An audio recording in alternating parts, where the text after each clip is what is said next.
सत्यम घर आकर दादी को भी बता देता है कि वो एक नहीं बल्कि दो बच्चों की परदादी बनने वाली है। दादी तो फूली नहीं समा रही थी, भगवान का शुक्रिया करते नहीं थक रही थी।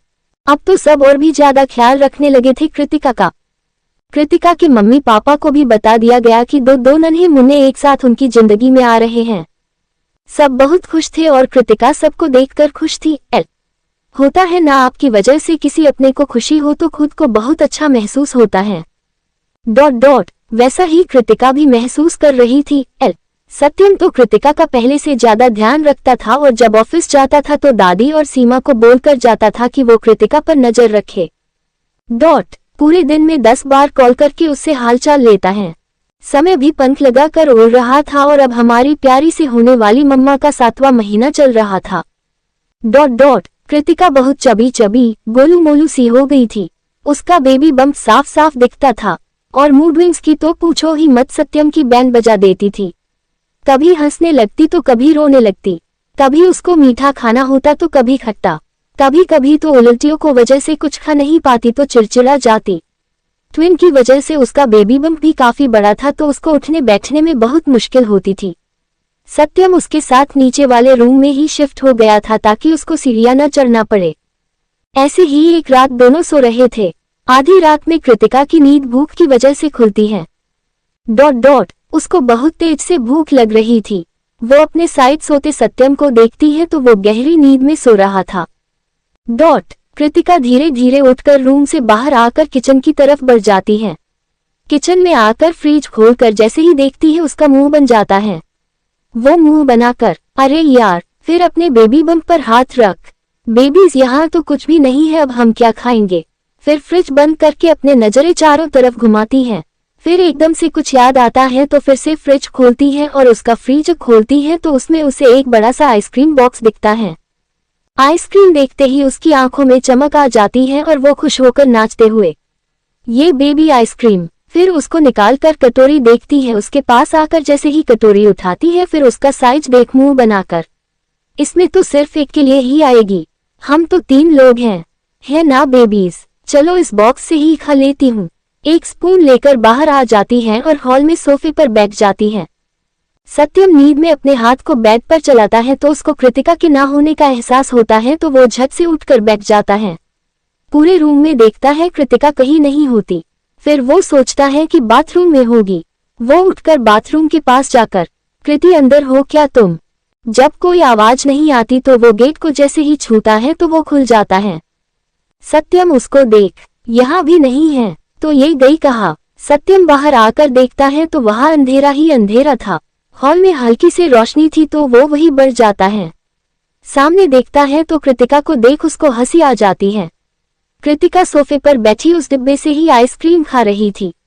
पूरी आइसक्रीम उसके कपड़े और मुंह पर लगी थी और उस डिब्बे की तो हालत ही मत पूछो। सत्यम अपने हाथ बांधे मुस्कुराते हुए उसे देख रहा था। कृतिका आइसक्रीम को खत्म देख मासूमियत से, बेबीज आइसक्रीम तो खत्म हो गई, अब क्या करेंगे?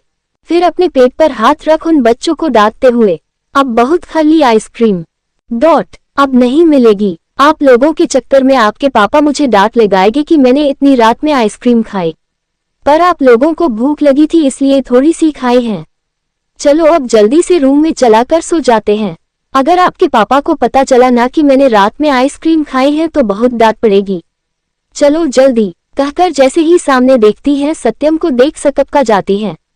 फिर जल्दी से आइसक्रीम का डिब्बा छुपाते हुए नकली मुस्कान के साथ, आप यहाँ क्या कर रहे हैं सत्यम? आपको तो सो जाना चाहिए न? सत्यम उसके पास आते हुए, यही बात तो मुझे आपसे पूछनी चाहिए जान, आप यहाँ क्या कर रही हैं?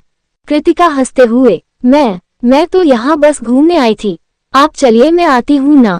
सत्यम उसके पास आकर उसके होठ के पास लगी आइसक्रीम को साफ करके प्यार से, भूख लगी थी मेरे बच्चे को। सत्यम को इतने प्यार से बोलता देख कृतिका मासूमियत से हाँ में सिर हिला देती है। तो सत्यम उसकी मासूमियत देख, तो आपने इतना बड़ा बॉक्स अकेले खा लिया जान? सत्यम की बात सुनकर कृतिका जल्दी से अकेले कहा, फिर अपने पेट की तरफ इशारा करके, आपके इन शैतानों ने भी तो खाए हैं, कहकर अपनी आंखें टिमटिमा देती हैं।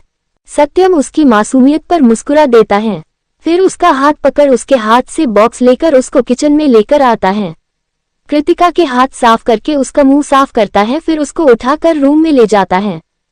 रूम में लाकर एक लूज नाइटी लाकर कृतिका के कपड़े चेंज करता है, फिर उसके गंदे कपड़े वॉशरूम में डालकर कृतिका को आराम से लिटा देता है।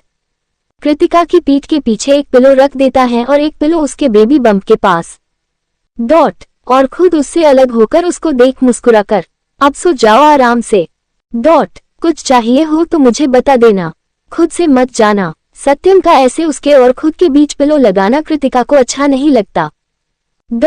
वो जानती थी कि सत्यम ने ये उसकी सेफ्टी के लिए ही किया है। लेकिन फिर भी उसकी आंखें नम हो जाती हैं। वो दूसरी साइड करवट लेकर आंखें बंद करके सुबकने लगती है। कृतिका के सुबकने की आवाज सुनकर सत्यम घबराकर उठ जाता है और लाइट ऑन करके कृतिका को देख, क्या हुआ कृति, तुम रो क्यों रही हो? तुम्हें कहीं दर्द तो नहीं हो रहा? कहीं कोई प्रॉब्लम तो नहीं है? तुम बताओ, हम डॉक्टर के पास चलते हैं। कृतिका कुछ नहीं बोलती, बस रोती रहती है। तो सत्यम उसकी पिलो हटाकर उसके पास आकर उसके सिर पर हाथ रख प्यार से, क्या हुआ जान, क्यों रो रही हो? देखो, तुम्हारे ऐसा करने से बच्चे भी परेशान हो रहे होंगे ना, बताओ क्या तकलीफ है? उसकी बात सुनकर कृतिका सुबकते हुए, आपने मेरे और अपने बीच पिलो क्यों लगाया? उसके रोने की वजह जानकर सत्यम हैरान हो जाता है। वो कुछ कहता उसके पहले ही कृतिका रोते हुए, आप अब मुझसे प्यार नहीं करते ना? मैं मोटी हो गई हूँ, अच्छी भी नहीं लगती, अब तो आप मुझे हक करके सोते भी नहीं हैं, मुझे प्यार भी नहीं करते, मेरे पास आते ही भागने लगते हैं, और आज तो आपने पिलो भी लगाया। बेबी आने के बाद आप मुझसे प्यार नहीं करेंगे ना सत्यम? उसकी बात सुनकर सत्यम समझ जाता है कि कृतिका मूड स्विंग्स की वजह से ऐसा कर रही है। वरना उसको पता है कि सत्यम ने पिलो उसकी और बच्चों की सेफ्टी के लिए लगाया था। सत्यम उसकी बात सुनकर अपनी आंखें बंद कर अपने माथे पर उंगली चलाता है, फिर कृतिका को सहारा देकर उठाता है। उसको ठीक से बिठा उसके पीछे पिलो लगाकर पहले उसको पानी पिलाता है, फिर उसके पास बैठकर उसको कंधे से पकड़ अपने पास लाकर उसके आंसू साफ कर प्यार से, किसने कहा तुमसे ये कि मैं तुमसे प्यार नहीं करता? और तुम मोटी हो रही हो तो मेरा प्यार कम हो रहा है। कृतिका सामने देख, कोई क्यों कुछ बोलेगा, मुझे खुद दिखता है। आपने कब से मुझे अपने करीब नहीं आने दिया, इतना सा भी नहीं। कब से मुझे सही से अपनी बाहों में नहीं भरा, मुझे आपने हक करके सोने नहीं दिया, आज तो पिलो भी लगा दिया। मैं अब अच्छी नहीं लगती ना, इसलिए आप मुझे खुद से दूर करते हैं। आपको सिर्फ बच्चों की चिंता है, मेरी बिल्कुल भी नहीं। बच्चे मेरे भी सत्यम, मुझे भी उनकी चिंता है और उसके लिए आपको मुझसे दूर जाने की जरूरत नहीं है, कहकर चुप हो जाती है। सत्यम को भी अपनी गलती का एहसास होता है। वो अपने बच्चों की सेफ्टी के चक्कर में कृतिका को नाराज कर गया। अब सत्यम को उसको देखकर बहुत बुरा लग रहा था। गलती उसकी भी नहीं थी और गलती कृतिका की भी नहीं थी। सत्यम सोच रहा था कि कहीं उसके करीब आने से कृतिका और उसके बेबीज को कोई प्रॉब्लम न हो, लेकिन वो ये भूल गया कि इससे कृतिका को बुरा लग सकता है। थोड़े मूड स्विंग और थोड़ा सत्यम का बिहेवियर कृतिका को चिड़चिड़ाने पर मजबूर कर गया।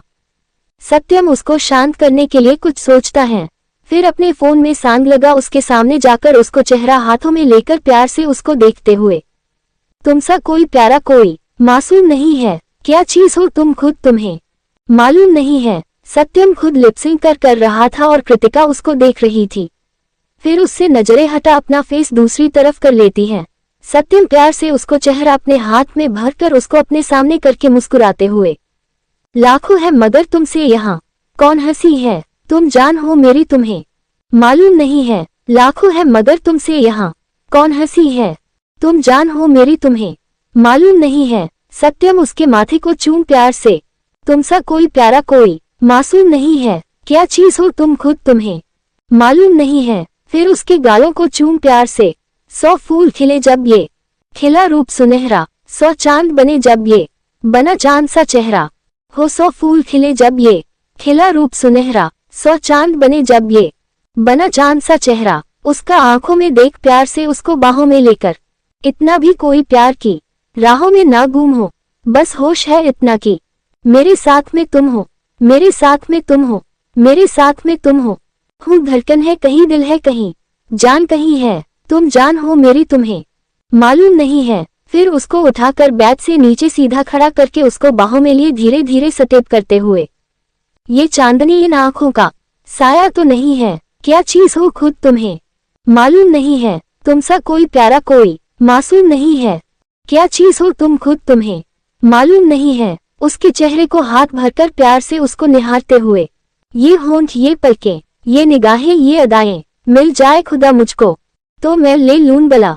फिर उसकी उंगली पकड़ उसको गोल गोल धीरे धीरे घुमाकर, दुनिया का कोई गम भी मेरे पास न होगा, तुम साथ में चलोगे तो ये एहसास न होगा, एहसास न होगा, एहसास न होगा। फिर उसके पीछे से बाहों में लेकर उसके कंधे पर अपनी चिन रखकर, आकाश है पैरों में हमारे की ज़मीं है, तुम जान हो मेरी तुम्हें मालूम नहीं है। ऐसा कोई महबूब जमाने में नहीं है। क्या चीज हो तुम खुद तुम्हें मालूम नहीं है। फिर उसको बाहों में लेकर उसके सिर को सहलाते हुए, लाखों है मगर तुमसे यहाँ कौन हंसी है, तुम जान हो मेरी तुम्हें मालूम नहीं। तुमसा कोई प्यारा कोई मासूम नहीं है। क्या चीज हो तुम खुद तुम्हें मालूम नहीं है। दोनों थोड़ी देर एक दूसरे की बाहों में खड़े रहते हैं। सत्यम कृतिका को अपने साथ ले जाकर आईने के सामने खड़ा करता है, फिर उसको पीछे से बाहों में लेकर उसको सामने शीशे से देख, मुझे माफ करो दो जान, मुझे पता नहीं था कि तुम इतना हट हो जाओगी। मैं तो सिर्फ तुम्हारे और बेबी की सेफ्टी का सोचकर तुम्हारे पास नहीं आता था। हक भी तुम्हें इसलिए नहीं करता कि कहीं बेबी को तकलीफ ना हो, और अगर बेबी को तकलीफ होगी तो मेरी जान को भी तो होगी, क्योंकि ये दोनों शैतान तुम्हारे पास ही तो हैं। फिर उसके बेबी बम पर हाथ रख उसको प्यार से सहलाते हुए, और वैसे भी ये शैतान आजकल मेरे बच्चे को बहुत परेशान कर रहे हैं। फिर मैं ये नहीं चाहता कि मेरी वजह से तुम्हें कोई भी तकलीफ हो। तुम हमेशा से मेरी पहली जरूरत हो। मैं बेबी से प्यार करता हूँ, लेकिन उससे ज्यादा मैं तुमसे प्यार करता हूँ और हमेशा करूँगा। तुम चाहे हमेशा के लिए ऐसी ही गोलू मोलू हो जाओ, मेरा प्यार तुम्हारे लिए जरा सा भी कम नहीं होगा। और बेबी के आने के बाद तो हर दिन और बढ़ेगा। तुम मुझे दुनिया की सबसे बड़ी खुशी देने जा रही हूँ, उसके लिए तो तुम मेरी जान भी मांग लो तो वो भी कम है। कृति, ये सारी बातें अपने दिमाग से निकाल दो। मेरे लिए तुम्हारा प्यार कभी कम नहीं होगा, बल्कि बेबी के आने के बाद और भी बढ़ेगा। जैसे जैसे वो बड़े होंगे वैसे वैसे मेरा प्यार तुम्हारे लिए और गहरा होता जाएगा। उनका मासूम चेहरा, उनकी निश्चल हंसी हमेशा मुझे तुम्हारा एहसानमंद फील करवाएगी कि वो दोनों जान मेरी कृति ने मुझे ऐसे तोहफे में दी है जिसका एहसान मैं अपनी जान देकर भी नहीं चुका पाऊंगा। अब भी बताओ, क्या तुम्हें ऐसा लगता है कि मैं तुमसे कम प्यार करने लगा हूँ? उसकी बात सुनकर कृतिका रोते हुए पलटकर उसके सीने से लग जाती है और सुबकते हुए, पर मुझे लगा आप मुझसे दूर जा रहे हैं, आप मुझसे प्यार नहीं करते। आप रोते रोते उसकी हिचकियां बंद गई थी। सत्यम उसकी पीठ सहलाते हुए प्यार से, शशिश, शांत, बिल्कुल शांत। अब रोकर खुद को परेशान मत करो, तुम्हारे साथ साथ हमारे बच्चे भी परेशान होंगे। बिल्कुल चुप हो जाओ। फिर उसका चेहरा हाथों में लेकर उसके माथे को चूम लेता है। कृतिका की आंखें बंद हो गई थी। सत्यम उसको आराम से अपनी गोद में उठाकर बैग पर लिटा देता है। कृतिका एकटक उसको देख रही थी। सत्यम उसके पास बैठकर झुककर फिर से उसके माथे को चूम लेता है। फिर उसकी बंद पलकों को, फिर उसके दोनों गालों को, फिर उसके बेबी बम्प को चूमकर उसके नजदीक जाकर उसके होठों पर अपने होठ रख देता है। कृतिका की आंखें बंद हो जाती हैं और आंसू उसकी कोर को भिगो देते हैं। सत्यम बहुत प्यार से उसके होठों को चूम रहा था। इतने दिन तक दूर रहने के बाद आज उनकी ये किस दोनों को दूसरे जहान में ले जा रही थी। सत्यम उसको डीप किस कर रहा था और कृतिका उसके किस में खो गई थी। सत्यम उसके होठों को चूम उससे दूर होकर उसके गालों को सहलाकर प्यार से, अभी के लिए इतना काफी है, इससे ज्यादा अभी तुम्हारे और बेबी दोनों के लिए ठीक नहीं, अब सो जाओ। कृतिका उसका हाथ थाम मुस्कुराकर अपने गाल के नीचे रख लेती है और आंखें बंद कर लेती है। अब उसके बेचैन चेहरे पर सुकून था। जब सत्यम को यकीन हो गया तो वो उठकर कृतिका के पीछे लेट उसको आराम से बाहों में लेकर अपनी आंखें बंद कर लेता है।